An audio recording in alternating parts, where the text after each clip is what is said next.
नमस्कार मंडळी. तर आज आपण बनवूया आंबाडीचा रस्सा.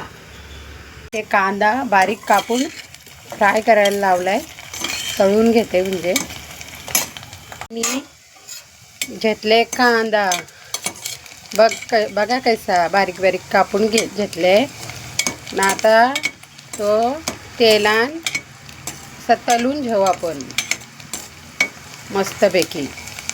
कांदा तळून जाईले ना, त्यान टाकू अर्धा चमचा हळद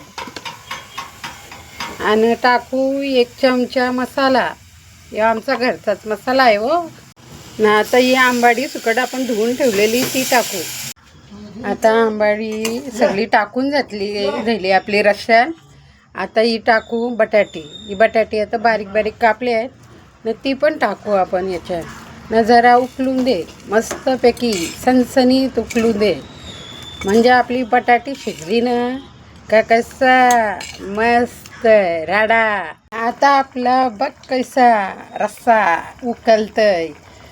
आता उकलला ना का आपल्या जिभेला चव असेल तेवढंच मीठ टाका, समजला का? म्हणजे कैसा जास्त खार नको ना, जास्त आलणी नको. आवरं मीठ आपल्या चवीनुसार टाका द्या. मग जरा उकलते. आता तर जरा आटत चाललंय. मग आता टाकू त्यानं जरा का पाणी. आपण बघा वरती पाणी ठेवलेला, आता तो टाकून देऊ याच्या रश्श्यात. रस्सा आता जरा पातळ दिसतंय ना, तर एक तुम्हाला ट्रिक सांगते. हे घ्यायचा तांदळाचा पीठ. तर थोडंसं तांदळाचं पीठ घेतले मी, त्यानं टाकू पाणी आणि मस्त हाताने हलवून घ्यायचं. गुठल्या काढायच्या त्यांच्या सगळ्या गुठल्या फुरून घेतल्या आणि यो पाणी टाकायचा रश्श्यात. बघा कैसा जार होतोय रस्सा. आपल्याला पाहिजे तेवढा जार करायचा. बटाटा आपला शिजला आहे, सगळा पाणी त्याच्यानं टाकू.